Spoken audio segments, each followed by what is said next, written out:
Good evening. It's Monday, February 16th, 2026, 7 o'clock. Meeting number 5334. Would the clerk please call roll? Mayor Daniel Pogue, Here.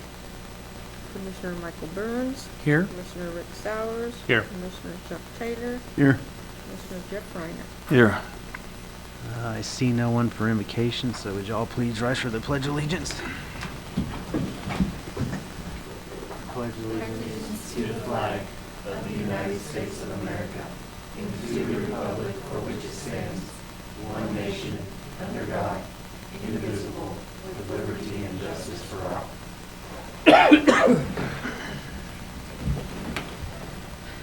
At this time, I'd seek approval of the agenda. So moved. Second? We have a motion and a second. All in favor, raise your right hand. Motion carries 5-0.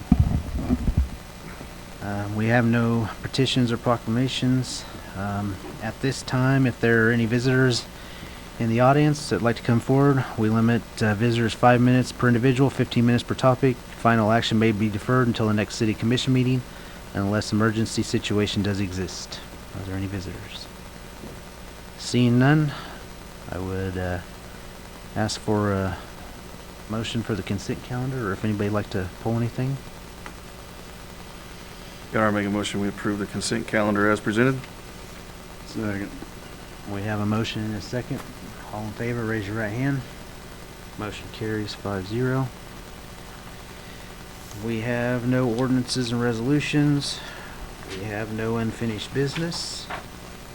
So we'll move into new business. Up first, approval of purchase of 4 2025 Dodge Durangos for the Dodge City Police Department. Report by Ryan Reed, Director of Administration. Good evening, Mayor, Commissioners. I had a typo on that memo. They're 2026 Durangos. Not a big deal, but I just noticed that today. So, but I am here to request approval for 4 new patrol vehicles and 1 detective vehicle, specifically 4 Dodge Durangos and 1 Toyota. I don't know if it's pronounced RAV or RAV. I'm going to say RAV.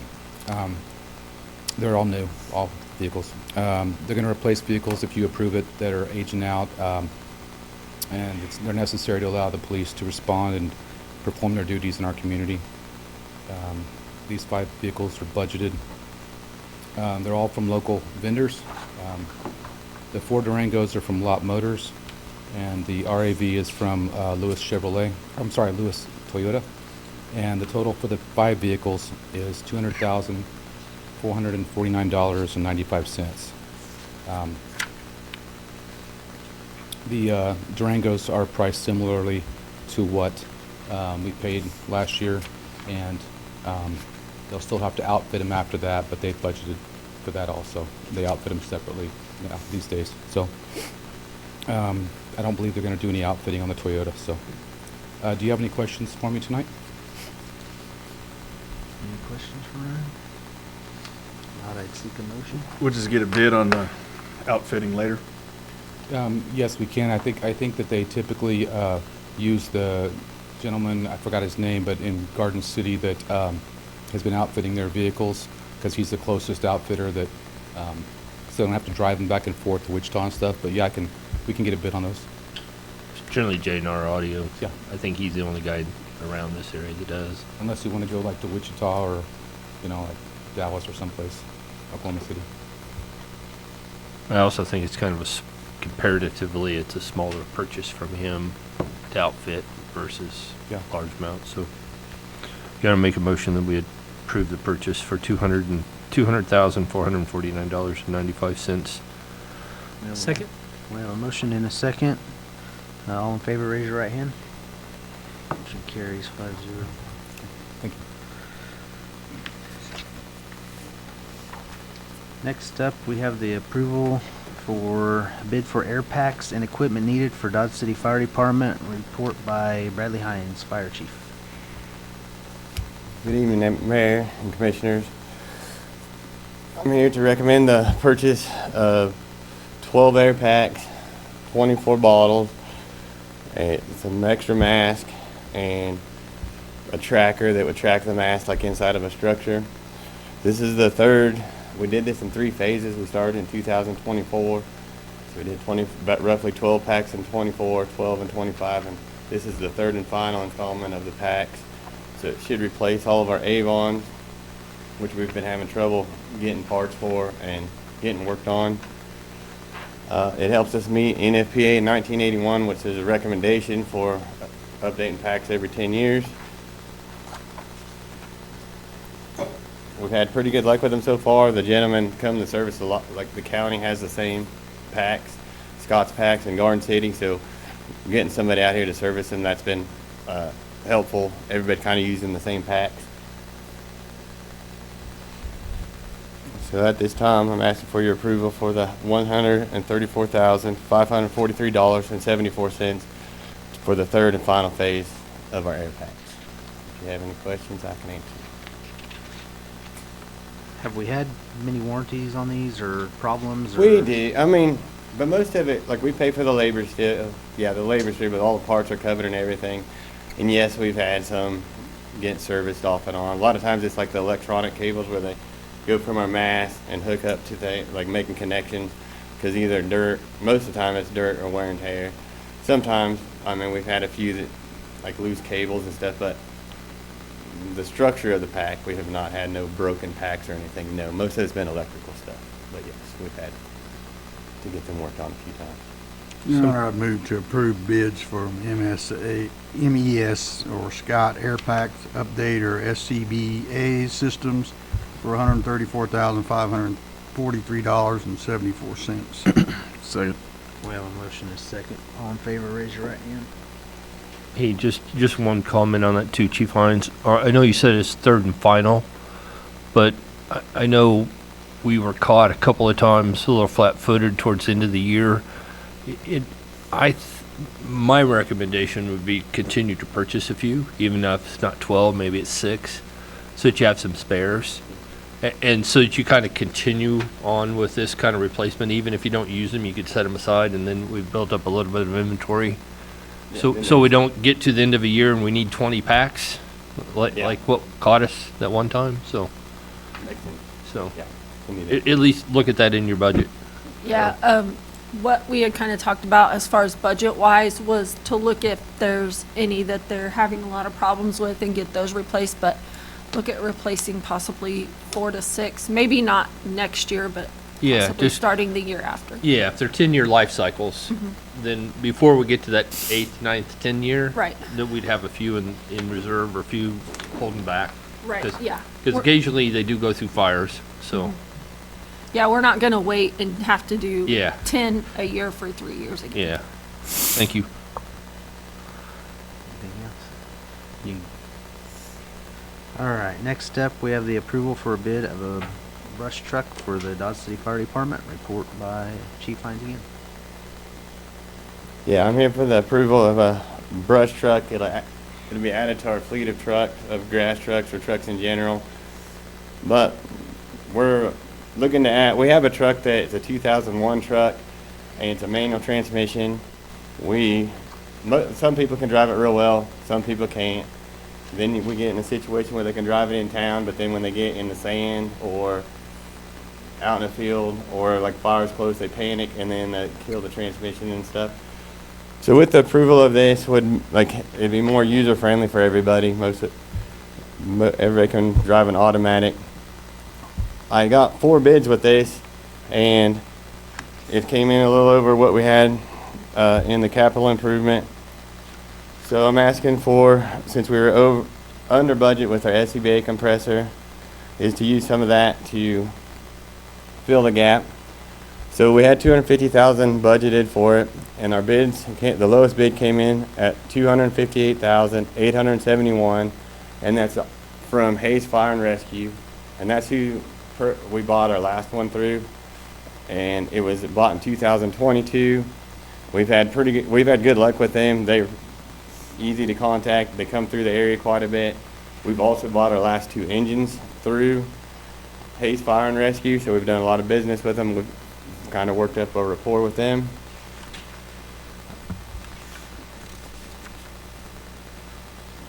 His truck, like I said, it's pretty much going to mirror the one we got in 2022. So At this time, I can answer any questions. You were pretty under budget on that compressor, weren't you? Yes. Yeah. What was the amount of that? The budget, the compressor was about 60,000, and we had 120 budgeted for. Yeah. One other question that may be semi-related to this, but you bought one new pumper a few years ago. What's the status of the other pumper? Because it's older, right? So the one we replaced was a 2012 pumper, and then the next one's a 2013. So yes, it's within a year. I'll be back to the commission as soon as I get one more bid for that another pumper. So you'll be replacing the other pumper Yep. too? Yep. And it's in the budget. We have Okay. $1 million for the next engine. Okay. And I'm waiting for one more bid. I've got two. I'm just having a hard time anybody responding. Pierce, the 2012 and 2013 trucks were Pierce trucks, and they act like they're interested on both trucks, the grass truck and the engine, and then they just kind of quit talking to me about it, I guess. And I emailed them that for some sort of response, and they won't even respond. But since the fact that we went away from them with the last two, it's hard to get them get a bid. We've had good luck with this. So far, we've done really good with the last two. They're both Rosenbauers. The ladder truck, it's a Rosenbauer. It doesn't get used every day, but we haven't had no major troubles with it. 411, the one we got like May of last year, we've had really good luck with it. Everybody says how comfortable it is. It doesn't have a lot of bells and whistles on it, but actually they like it. They say it's just simpler to run. So we've had good luck with it. Your Honor, make a motion to approve a bid from Hayes Fire and Rescue Sales and Service for a new brush truck in the amount of $258,871. Second. We have a motion and a second. All in favor, raise your right hand. Motion carries 5-0. Next up is the approval of construction and improvements for Dodge City Fire Station Number 1. A report by Chief Hines again. All right, I'm recommending the approval to use the $200,000 that's in the capital budget for improvements to Station 1, which we're going to do in phases. So the first one's going to be the improvement or the exterior windows. Out of roughly 18, 20 windows, 4 of them water gets into or moisture gets inside the windows, the 2 pieces of the panes of glass that the gas is gone. And we've had some water get in, but since it's a center block building, we haven't had no damage. And also with that, some of our doors, interior doors, like the front door, they just have settled over time. So that would be done in the first phase to fix some of the doors. We've replaced the closures a few times. We had like Kevin, Israel, and their construction crew come in and look at them a few times. They adjust them the best they can, but this building up north on Sewell was built in 1990, so it's just showing its age on some things. So like I said, this will be a 3-phase project, starting with the windows and doors. Then we'd come in and do the window seals of those windows, replace some of the panels on the garage doors that have gotten damaged over time through like the wind, moving snow, just odds and ends. And then they would also paint them, the windows black and the trim on the building, so the soffit and fascia. That'd be done by Clark Painting.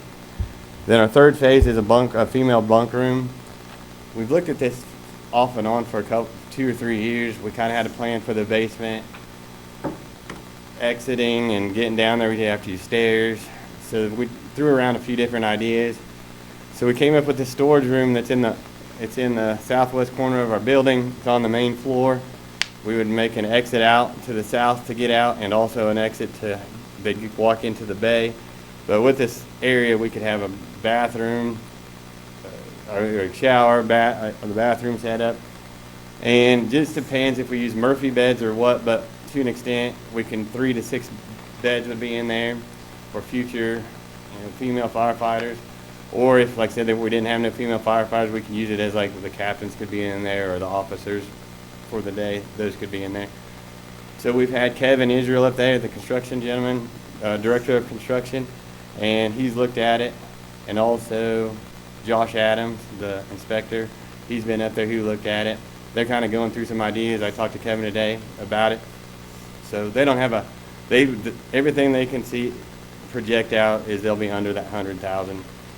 So I'm asking for the approval to use up to the 200,000 for the improvements for Station 1. If you have any questions, I can answer them. I guess my only question is on the garage doors, how old are they? I mean, I couldn't tell you. Some of them have been or updated throughout the years, but overall, they're original to the building. Yeah, I was gonna say, didn't we put new openers on not too long ago in Springs? 4 or 5 years ago, yes. Yeah. I guess my thing would be is like, insulation value and just if you're actually gonna be able to match them correctly, or, if you got some extra money, maybe you replace one, or, repair the others and replace one, and start trying to figure that part out too. We can have overhead door take a look at them, Yeah. give us an assessment what they think. Just in case. Over at door, I mean, it seems like with the tracks and the openers, they come up and look at those things like 4 times a year. But no, we have not replaced the whole door lately, but they check them out quite often. Okay. Notice we choosing to use a vendor out of Great Bend and an incomplete estimate from someone local. Can you fill us in a little bit more on that? So, yes. So we tried to get bids from like Superior Home Improvement, and they initially gave us a bid with no blinds in the windows. Then we couldn't get them to call us back, So that's why it's incomplete on your paperwork. On this last Friday, they actually came in and gave me a bid for $36,262, which would be like 4,000. 4,000. 4,000 more than what the Empires are. So I didn't get this bid till Friday, so that's why it's not updated in here. But so we went with Empire because they had the correct bid with what we wanted. Also, they're going to be there at the same time when they're doing the doors, so the same company could do both projects at one time.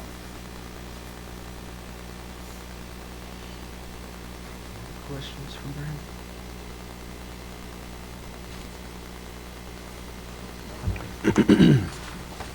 Seek approval. We want to look at that.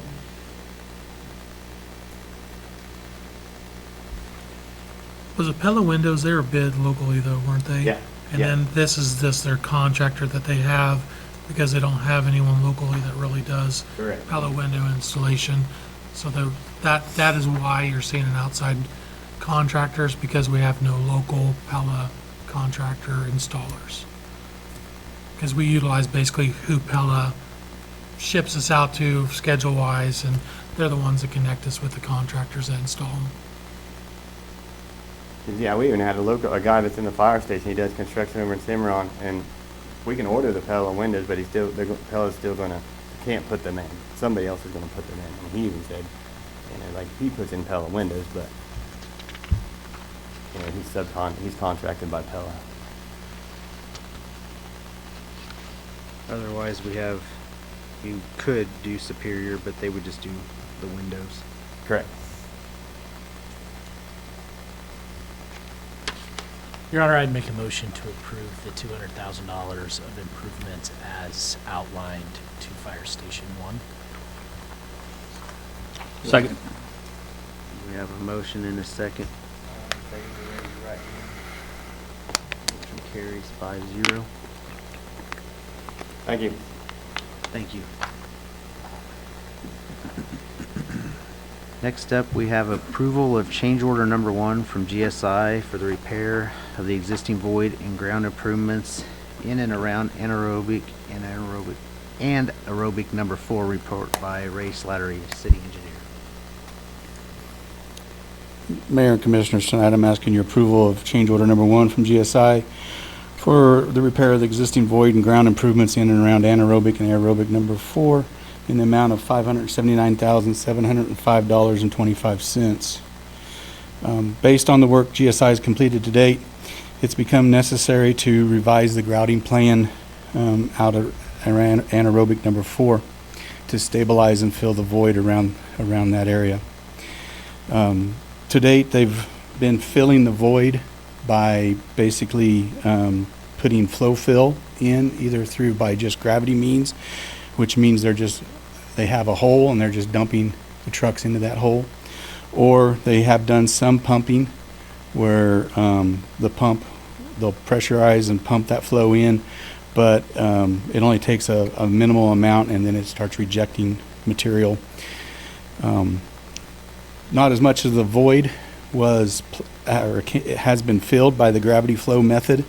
This is due to the time that it was from when the failure occurred to when repair activity started, and sections of the void actually have caved in on itself, creating closures of the void, where just by dumping the gravity fill, or the flow will fill in by gravity, it can't get into those areas. So GSI has recommended we revise our methods by going to more of the pressure pumping of the fill material.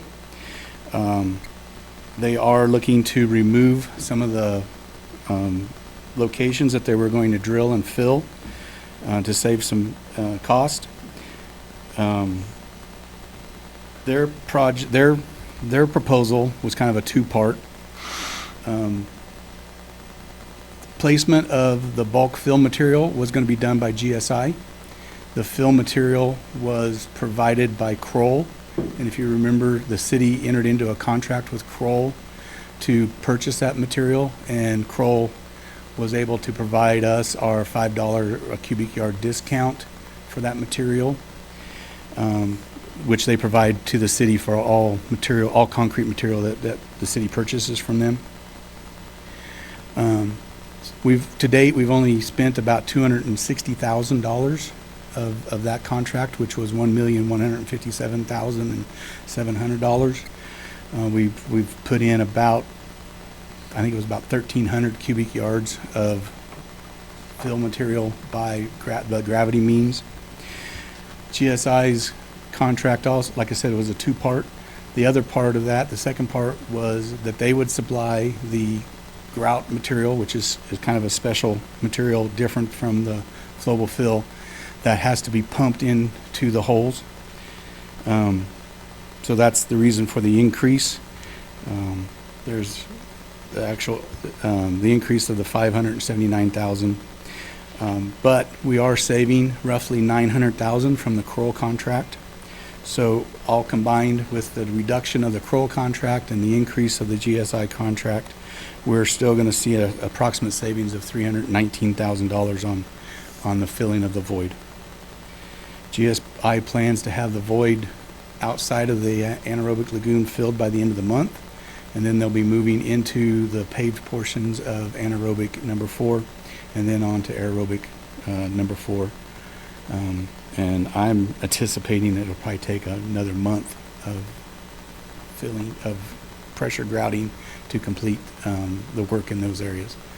So hopefully by sometime in April, we're done with the filling of the void, and we can start back repairing the damage and what portions of the anaerobic number 4 had to be removed to do the investigation and this filling, and then we can start actually making progress on completing the expansion work and get the plant up and running as designed. With that, I'd be happy to try to answer any questions you may have on this. So a couple, Ray, for me. I mean, would it have been cheaper just to cut the floor out? Are we talking outside We're talking it's combination. The big void was from the paved portion of the anaerobic cell through the embankment to where, like, the toe of the embankment met the existing ground. There was basically a tunnel that the water carved through there, and that's where a majority of what we were hoping to or considering to have bulk fill material put in. But as I mentioned, that tunnel has kind of collapsed upon itself, and so now we need to do more pressure grouting to fill that area. So as far as like removing the pavement inside, there's been some small sections removed, and we will be removing some other small sections so that they can start pump grouting in that area. I still think as far as cost effectiveness to get this done in a timely manner, and the cost of not having to replace as much concrete, that this is still the most cost effective way that we could proceed with the project. So do we have to be careful when you're using a pump to pump this in there so we don't heave up somewhere or blow out somewhere? Or? Yeah, and they're cognizant of that. They basically drill a couple different holes, and what they do is they also have where if there's air or anything like that, it starts coming out the other hole, or material starts coming out the other hole. And then they also watch so that we're not heaving any of the existing ground or pavement. Because I know later on tonight we're going to talk about a liner for that thing. Yes. And originally, in the scope of work, we wasn't going to have a liner, but now we're having a liner because of precaution? Is that a fair statement? That's probably a fair statement, yes. That's all I got. Thanks, Ray. How much experience does GSI have doing this work? I mean, have they done this numerous times? Yeah, they've done this numerous times. They've been fixing levee systems on rivers that actually have water in them, dams and different things like that. So that's what they do. That's their type of work, is to fill these voids.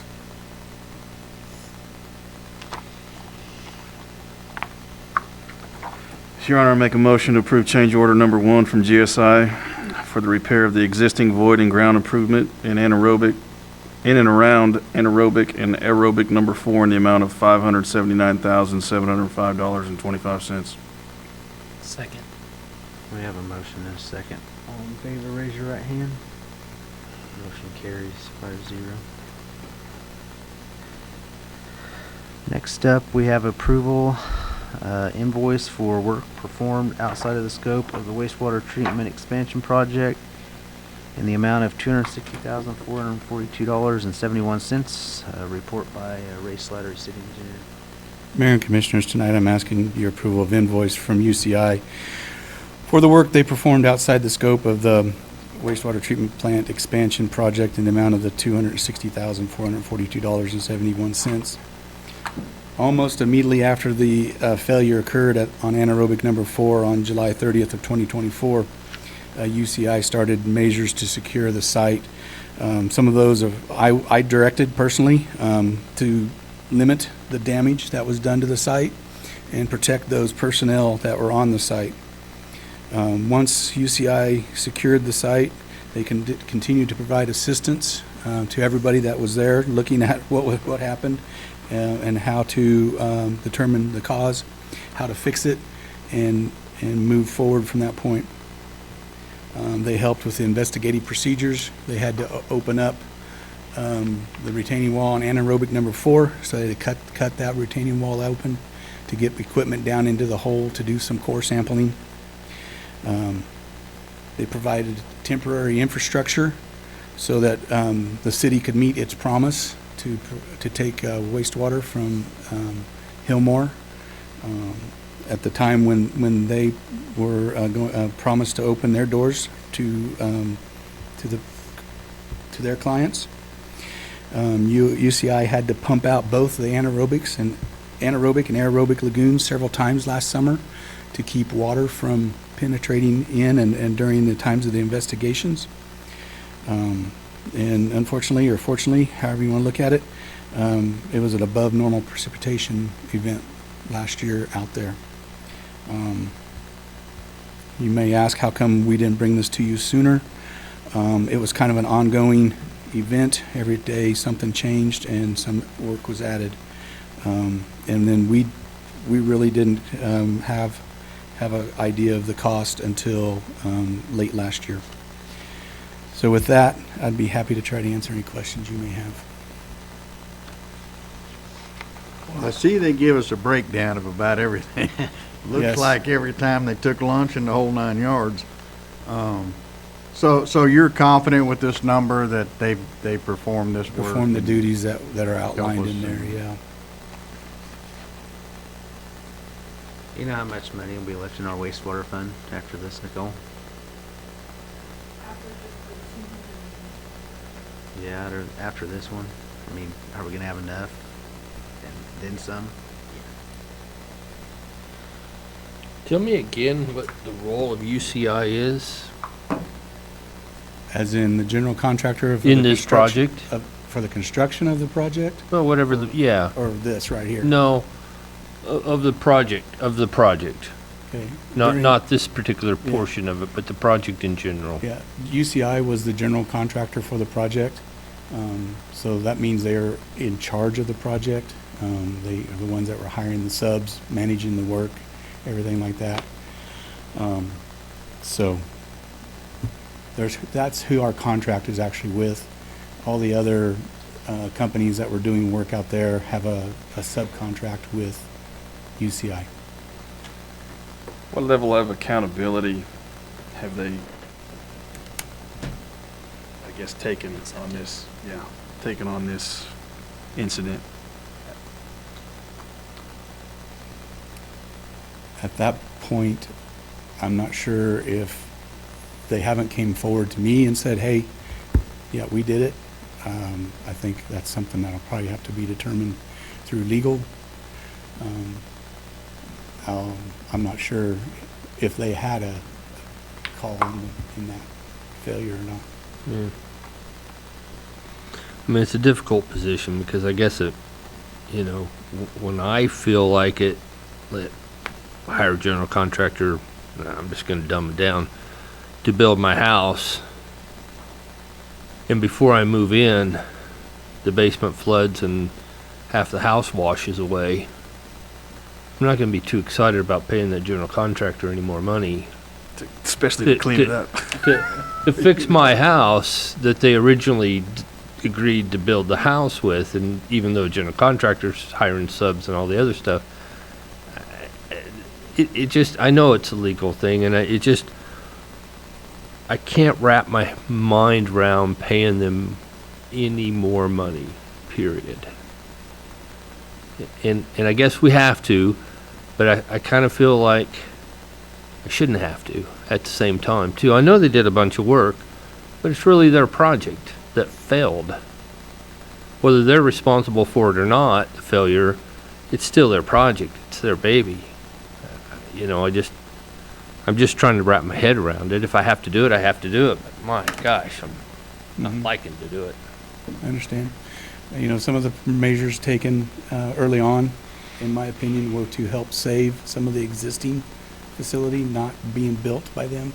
Or once some repairs were made, we had to do some other work to help save that. We were under contract with Hilmar to provide them wastewater treatment by a certain date. Yeah, I get that part of it, Ray. So they went above and beyond on that to make that happen for us. But the root We cause, paid him to go above and beyond too, though, right? We haven't yet. That's part of this work. Paige, where we at if we don't pay this?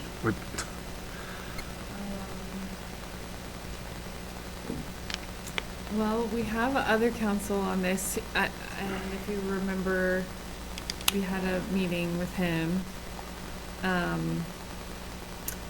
the last executive session. Based on that meeting, I would take the position that it's better to pay this now to UCI. I think that at the back end of things, if we figure out liability, which we still don't know exactly who is responsible, we can potentially go back and recover some things, but that's my understanding of the situation right now. And from Ray Tanner, city's position staff, we need to get the work done, and UCI has been doing the work and has been very cooperative in everything that we've done and everything we've asked of them to make sure that we're running as efficiently as possible. And it's been tricky. There's been a lot of things that have been added, moved around, and operationally to help us address the failure. And we do need to complete the work on a timely manner. And that, I think at that point, that's when the attorneys get involved and we figure out who pays for what. Okay. unfortunately, but we gotta get the work done. It's just heartburn. Oh, it It's is just definitely pure heartburn. heartburn. Well, that's like later on too, salvage of material or, having to buy material again. Because it's set out there. That's a whole nother Yeah. That's a whole nother thing. Don't confuse me. I know. I just, Once it leaves the coffer, we've lost our negotiation. yeah. I mean, that's the deal, but, have they been privy to Braun's report? I believe. I think so, but I don't know that. But I think they have seen Braun's report. I don't know for certain. Yeah, I mean, But we have Braun's report, but we don't have a liability opinion, yeah. yet. So, So does this make us whole with them to date, or do we still owe some on the wastewater portion of building the facility, or? There's still about 6 months of work to complete once all the repairs are completed. But that's still on the existing That's on contract, the though. existing contract that we have with them, yes. I would assume some of that has to include some retainage. Yes. Your Honor, I'd make a motion to approve the approval of invoice of work performed outside of scope of the wastewater treatment expansion project in the amount of $260,442.71. I'll second it. We have a motion and a second. All in favor, raise your right hand. Motion carries 5-0. Thank you. Next up, we have approval of supplemental contract for the final design scope of services for the Red Demon Drive and US 50 intersection and roadway improvements to Ross Boulevard. Report by Tanner Rutschman, City Engineer. Good evening, Mayor and Commissioners. Tonight I'm presenting you the supplemental for the final design scope for Red Demon Drive and US 50 intersection with Trans Systems in the amount of $297,221. So, as you may recall, previously the City Commission approved a design scope of services for this project back in 2022. We are still designing this project and working towards final design. But through that process, it's become clear that the original scope and fee is not adequate to complete the design and provide the final deliverables for the project. The main culprit in this, I would say, is the cost to split this project into two separate projects, the KDOT portion and the non-KDOT portion. Going through KDOT's environmental process and KDOT review and design standards has cost more than the consultant originally had in the contract to complete the design. We have been in discussions with the design consultant about the delays in the design process, and the schedule is continually getting pushed out. And we have expressed to them that if this supplemental were to be approved, we could not see any further delays. This project is vital to the community and improving safety and access to the high school.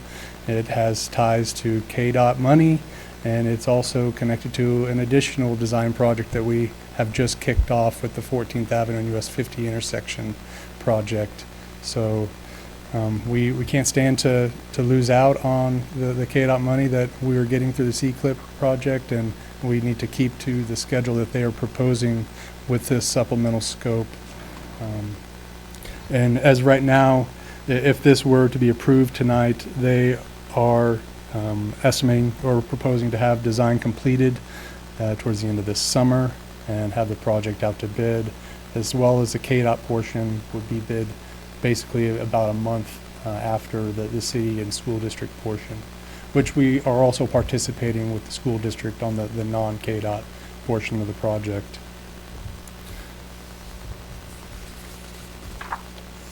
So I would like to just summarize by saying, even with this additional fee of $297,221, that would bring the overall design cost for the project up to $1,279,854.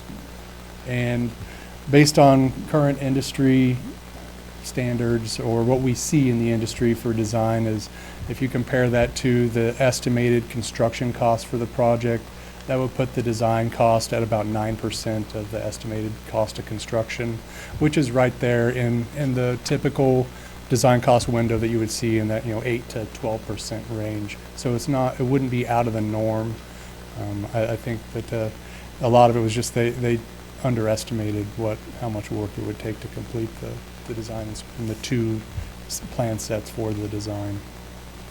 This funding would come out of the 2021 general obligation bonds, which there's adequate funds available to cover this increase. And I would say that this is a not to exceed, so that they would bill this to us based on the actual hours required to complete the design. And we know right off the bat that there's about 30,000 in there that could be trimmed off. And where possible, we will try to trim off design costs. So at this stage of the game, Mr. Tanner, or Mr. Rutschman, we approved this tonight. Are they giving you any idea when they would have it all done? Design? Yeah. Yes, at the end of this summer. I think their schedule that they had laid out was complete at the end of July and out to bid in August. Tanner, what sort of financial penalties do they have in this contract? There are none. There are no financial penalties. And honestly, we've considered other options, but looking at this number and knowing what it would take to cut ties and try to go out and find someone else to pick up the design where they left off and finish it off and get it to the finish line, it would cost more and take longer. Like, this is the most cost-effective way to get this design completed. Any other questions for Tanner? When they were $1 million contract, were they would you describe them as a responsive company? No. I think when they were Trans Systems, they were responsive. When they changed to the new company. No, this was before they changed. Was it even before then? I think mostly from the get-go, because we were working with the design being done out of the Fort Worth office. We worked with Trans Systems on the Downtown Streetscape project, and they were responsive on the Downtown Streetscape project, but that was also being designed out of their Wichita office at the time. Is it pretty common to jump into contracts like Commissioner Burns was asking about, without penalties for? I would say somewhat on the design side, because really we didn't have anything like, say, with the Hilmar expansion project, we didn't have anything that we had a deadline that we had to meet specific, because when we started the design process, we didn't have a deadline for when the KDOT money had to be spent or the schedule that KDOT needed to see. So this was still that contract with KDOT or agreement with KDOT. So we didn't really have the dates to include in there. And we just hadn't really run across that on a street design project. Haven't had that issue. I would say the one thing that I wish we had in there was some dates, because we didn't even set any dates in there of completion. Competitors of Trans System? There was no other. When we solicited RFQs, they were our only response. I just kind of feel like they've been dragging their feet, and now we're paying the penalty for them dragging their feet. Well, they've been dragging their feet, but they also haven't been billing us. We haven't been paying them for dragging their feet. They just haven't been doing any work. And your conversation with them when you expressed these dates that are needing to be upheld, what was their response? The vice president that we know out of the Wichita office, he said that he had been in contact with the project manager out of Fort Worth's boss, and have expressed the need to get this project completed, and no more delays could be allowed. So they're aware we need to see this completed, and the vice president, I think, in the Wichita office is going to stay on the Fort Worth office on getting this design completed. You feel good about that response? Yes, I guess. I mean, as good as I can. Yeah. I mean, I am in the same boat as everybody else. I am just as frustrated with this project as well. I mean, I want to see this project completed or get under construction. Yeah. It's been a long time coming. I mean, we've been on it since the KDOT studies that started in 2016. Here we are 10 years later. We haven't put a shovel in the ground. We got $1.5 million on the line, so they need to get their work done. And we may need to consider our legal remedies if they can't get their work done. With all that being said, I would make a motion to approve $297,221 for design Completion. Trans Systems. Second. We have a motion and a second. All in favor, raise your right hand. Motion carries 5-0. Next up, we have approved quotes, change order number 28 and change order number 29 for installation of an HDPE liner for anaerobic number 4 and aerobic number 4, along with relocating the sump pump, drain, and air release output at intermediate pump station. Report by Ray Slattery, Director of Engineering. Mayor and Commissioners, tonight I'm asking your approval of change order number 28 on the wastewater expansion project for the installation of an HDPE liner in the anaerobic number 4 and aerobic number 4 cells in the amount of $3,205,549.48. It has been recommended by a seepage study analysis of the anaerobic lagoon and aerobic lagoon, that a secondary liner be installed to prevent any or eliminate any seepage from these two lagoons in the future. This is an added security of these two lagoons. The liner will be constructed of 100 mil HDPE and will cover the entire liner or lagoon floor, up the slope paving, up over the retaining walls, and be fastened to the exterior of the retaining walls. In the aerobic lagoon, a fabric form concrete liner will be placed in 4 separate locations directly under where the mechanical aerators will be placed to prevent the HDPE liner from moving or being damaged by the moving water that the mechanical aerators are forcing down into the lagoon. The cost of this liner, we believe, will be eligible for reimbursement through the IRA, and it will need to be added to our our state revolving loan. Change order number 29 is for the relocation of the sump pump and air relief lines, output lines, to a location that's 1 foot below the deck, which is above the water level of the wet well by several feet, in the amount of $24,535.44. This discharge ends of these pipes are located basically 1 foot or so above the water line. However, we do experience grease patties and cheese curds in the wet wells. And the wet wells are from the wastewater that flows from National Beef and Hillmore. And these items plug up the discharge lines, which can cause the sump pumps to trip out and not operate, and can have and will fill the sump basin and spill out into the dry well floor. If the air relief valve plugs tight enough and the pump shuts off and turns back on, It can cause damage to the lines that are in the dry well and through the walls, and then out into the force main. To clear these, the Jacob staff has to open up the lines and run rodders through them to clean them out, and then put the lines back together. With that, I'd be happy to try to answer any questions you may have on these two change orders.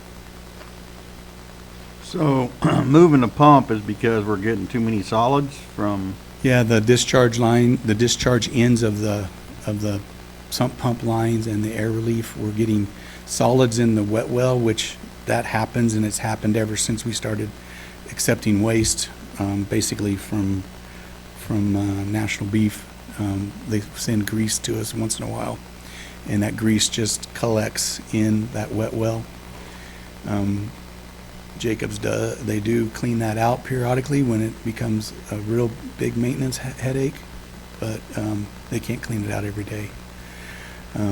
We are also getting some cheese curds from Hillmar in the wet well, and those are also plugging up the discharge lines. Right. so, on the liner portion of it, do you ever have to go in there and dig those and clean those cells out? We do. Solids? The existing anaerobic lagoons that were built in '84, we did clean those out when we did the 2004 expansion. That was part of the project. We did not put any kind of, equipment down in there. What they did is they put a boat, a dredger boat in there with a suction pump, and it pumped out the solids from that lagoon. So we don't have to worry about, the liner getting tore by putting equipment down in there. That was my only concern. Plus, if the structure underneath the liner, I mean, if we have another concrete failure underneath there, then we're back to square one, right? I mean, With the grouting procedures that GSI and Brom come up with, I don't think we'll have a failure like we did this last time, because this liner on here was kind of like a belt and suspenders protection. There is a native soil liner that has some clay in it under the concrete. The concrete really wasn't the liner to keep seepage from happening. It was just a protection. Was that soil brought in, or was it, when you say native soil? Native soil from when they were doing the excavation of the big facultative lagoons, when they got down, 12, 13 foot deep into the clay layer. It was already there. The parts that I'm seeing photos of and stuff, is that stuff that's normally covered when it's in use? That is showing what we have, some pipe penetrations that go into both the anaerobic and aerobic, and they have to do some special work to those pipe penetrations where the HDP liner. Oh yeah, no, this is the parts that are all stacked, kind of heebie-jeebie. That's next. That's Oh, next. I'm sorry. Oh, that's another one. All right. Sorry, I've scrolled past that one. There is a photo of the, Yeah, I saw the two Pipe. pipes penetrating up through there. and then Okay. also of the fabric concrete liner that's sitting on the floor of an existing lagoon, and that'll be placed underneath the aeration basin. In this instance, it's above like an injection point where water comes into that cell and then cascades over and protects the liner, but ours will act in the same manner.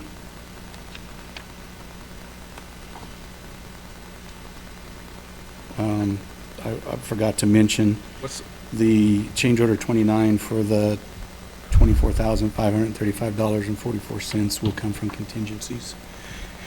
And we do have about $400,000 to $500,000 in contingencies left on this project. what's the life expectancy of the liner? as long as it's got water on it, it's not supposed to deteriorate at all, or? Yeah,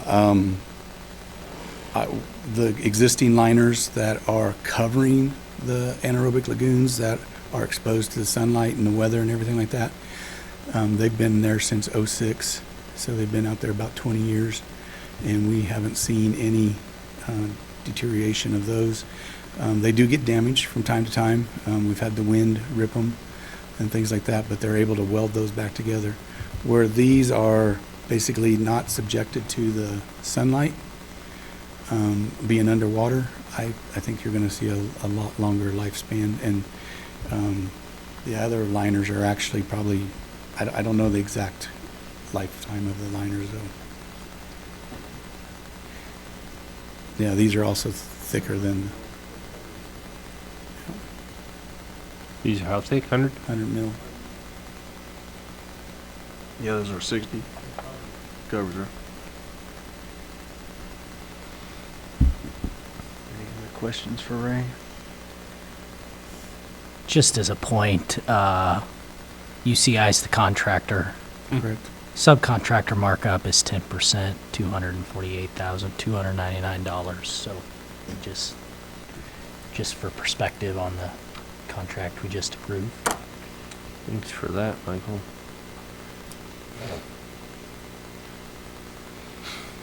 It's worth noting.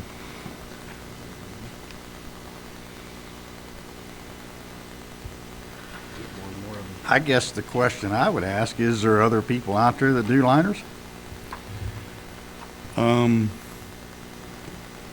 think there's one other. It's kind of a specialty field. We've had both work on the project. Envirocon is the one that will do the cover. They were contracted to do the cover, and they will be doing both of these at the same time. So they'll do the liner, and then we'll fill the lagoon, and then they'll be doing the cover lagoon. So we save on some mobilization costs. Well, we're married. Yeah. So, Yeah, Your but- Honor, Go ahead. hey, no, it's No, all no, you. if you want to do it, man, it's all you. Your Honor, I'd make a motion to approve change order 28 for the installation of an HDPE liner in anaerobic number 4 and aerobic number 4 cells in the amount of $3,205,549.48. So, And you got- additionally, I'd make a motion to approve change order number 29 for the relocation of a sump pump and air relief lines to a location 1 inch below the deck, which is above the water levels in the wet well, in the amount of $24,535.44. Second on both change orders. Before you go, I got a couple more questions. So on these curds and fat, can we put a grinder in somewhere to break all this stuff up in the process?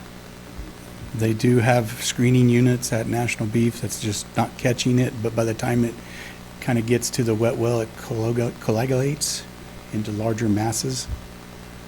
Okay. So Okay, I'm done. Is this the kind of pond that has the muffin buster? Don't we have something that's called like that out there? no, that's we do have a screening unit on the municipal wastewater stream. I thought there was something that broke up the ponds in that kind of, No, no.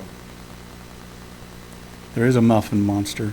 There is that's used for lift stations, but not what we have. Well, we have a motion in a second. All in favor, raise your right hand. Motion carries 5-0. I'm pretty sure I have. I Last didn't up, just make it up. last up is an invoice from UCI for replacement of materials for the anaerobic floating cover. Report by Ray Slattery, Director of Engineering. Mayor and Commissioners, tonight I'm asking your approval for an invoice from UCI for the replacement materials for the anaerobic floating covers, the HDPE covers from their subcontractor Envirocon in the amount of $207,471.22. Due to the extended delay in the project, due to the failure of anaerobic number 4, some of the materials of the floating cover for the anaerobic lagoon need to be replaced. Materials such as the floating foam barges and the floats have decayed from being exposed to sunlight. The same goes for the HDPE welding rod, which was covered but has still gotten wet from basically 18 months of just sitting there. We were within at least a week or two of the cover being installed when the failure occurred. So these materials were already on site. Unfortunately, they've been on site for that extended amount of time, and they were covered with tarps. However, just due to the amount of weather they've experienced, they have decayed. Envirocon will dispose of the ruined materials, and they are also asking for an increase in their labor costs from the 2024 rate to their 2026 rate. The new cover will be installed in the fall of 26. Staff will communicate with UCI and Envirocon that the replacement materials should not be brought to the site until installation of the cover is scheduled to proceed. And when on site, they'll be stored in a manner that they will not decay or be ruined in addition to that.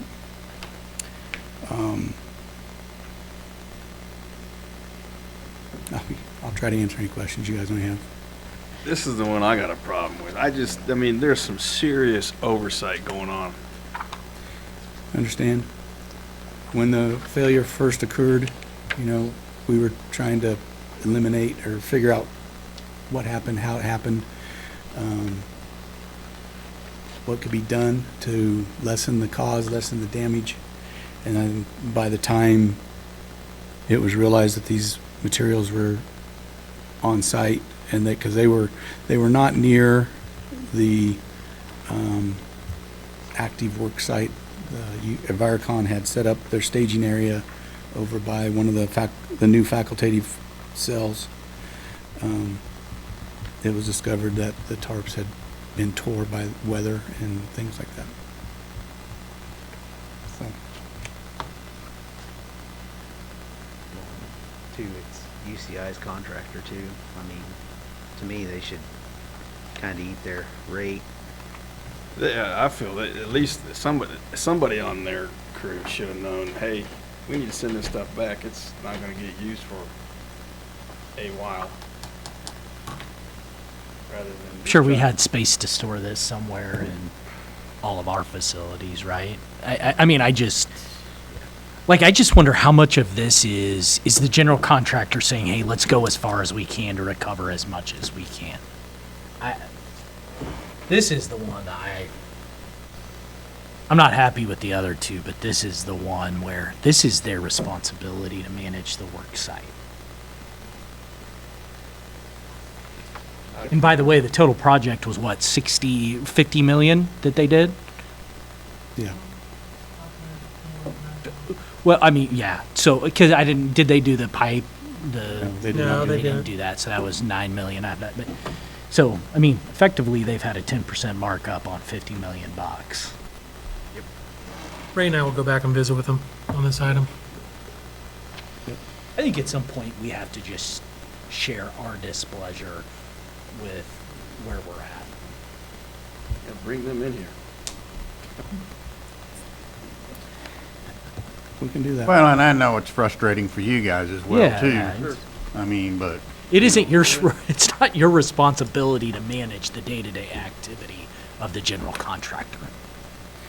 Understand, but I do feel it's my responsibility that once we are to a point where we can get the facility near or able to get running, that we need to do everything we can to get it running as quickly and to the design standards.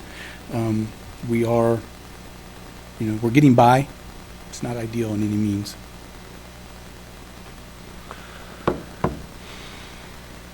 So you come to the conclusion just to do Keep what we on did the keeping other on. page, I guess, pay it, try to go back and get it later. I don't have a legal sake of opinion getting on on. this. I think it's up to you guys. If you want to table it and give it a couple weeks, I don't What, know. I mean, what's the lead time to get this order in? We have some time.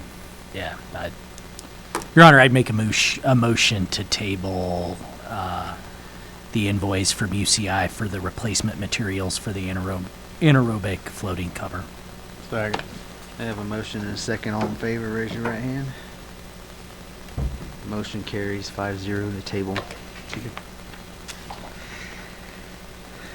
At this time, we have no other business, so we'll move into staff reports.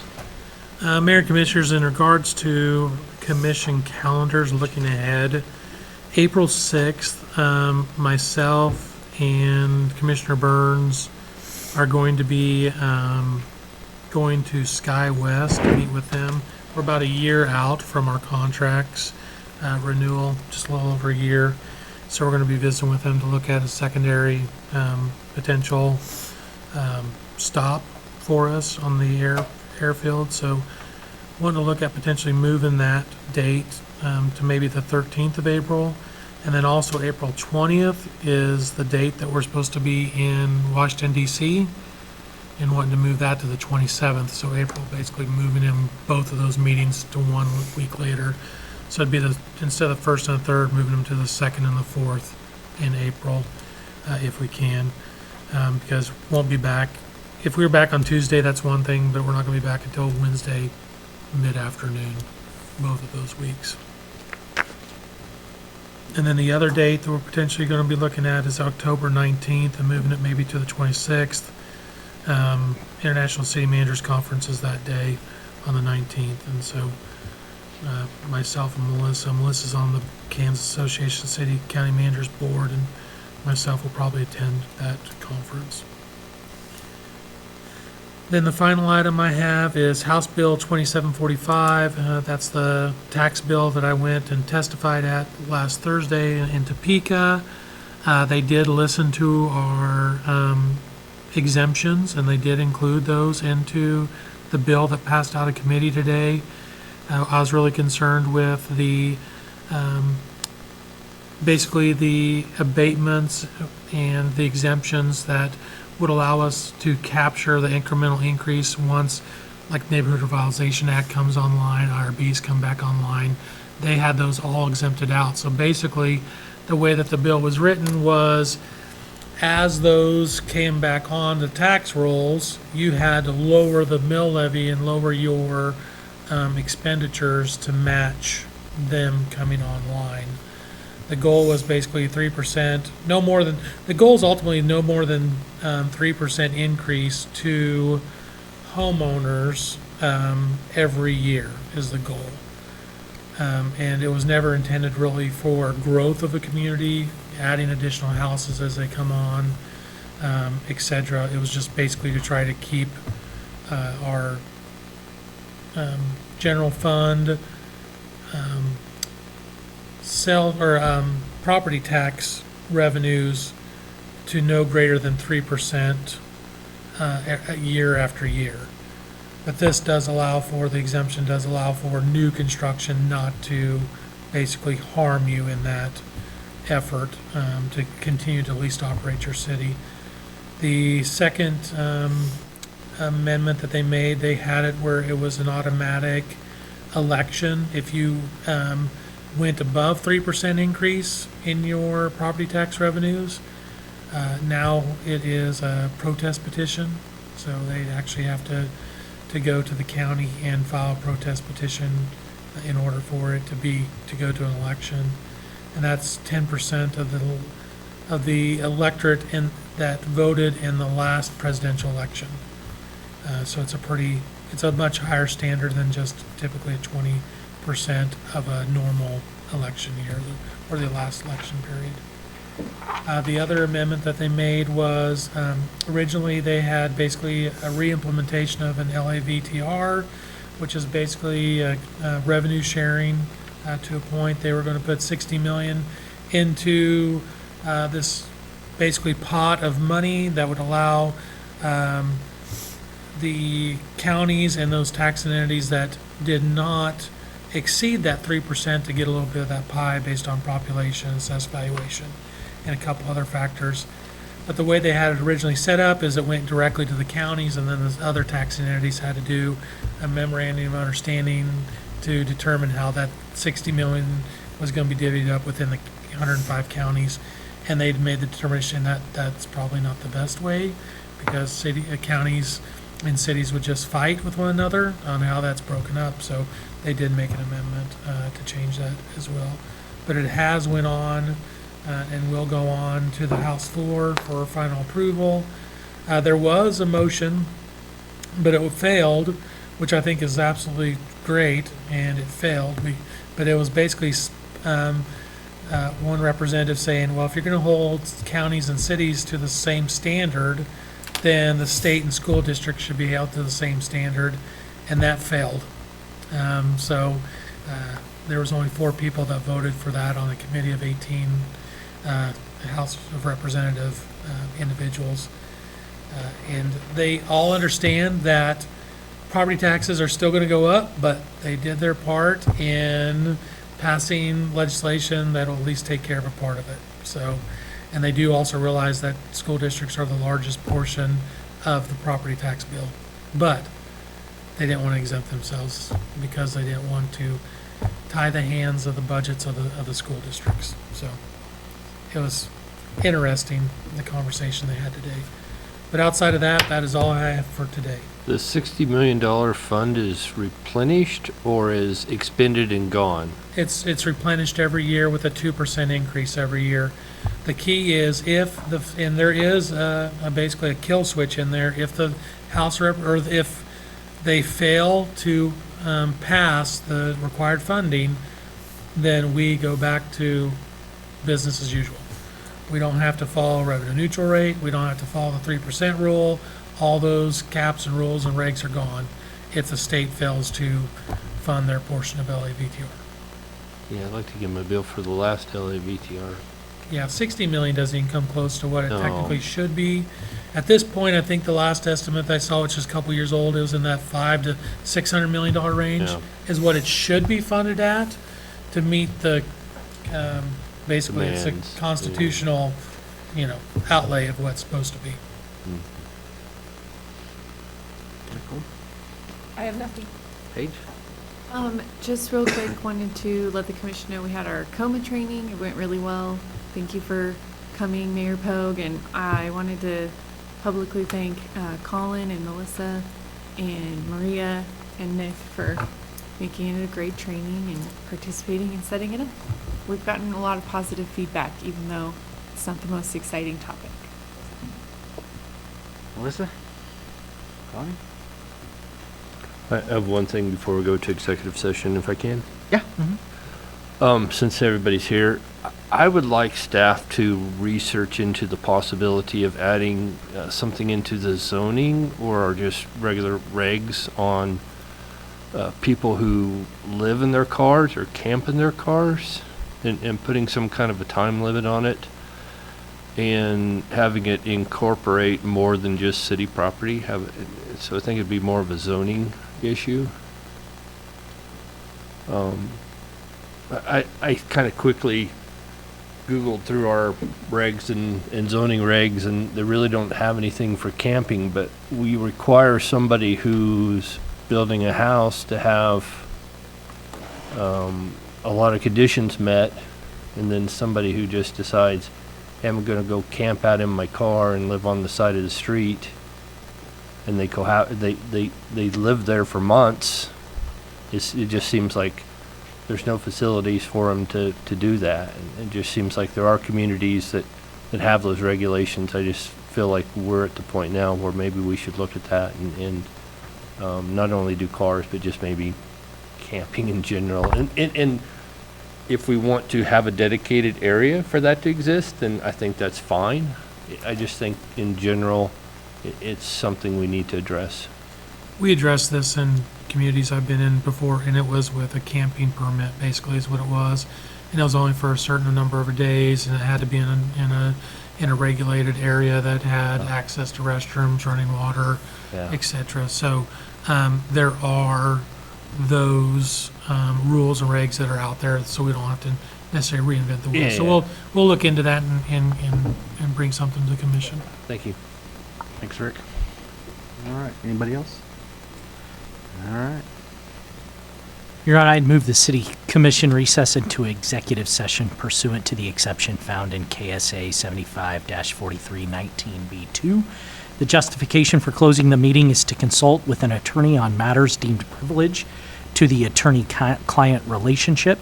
The open meeting will resume in the City Commission chamber in 30 minutes at 8:48 p.m.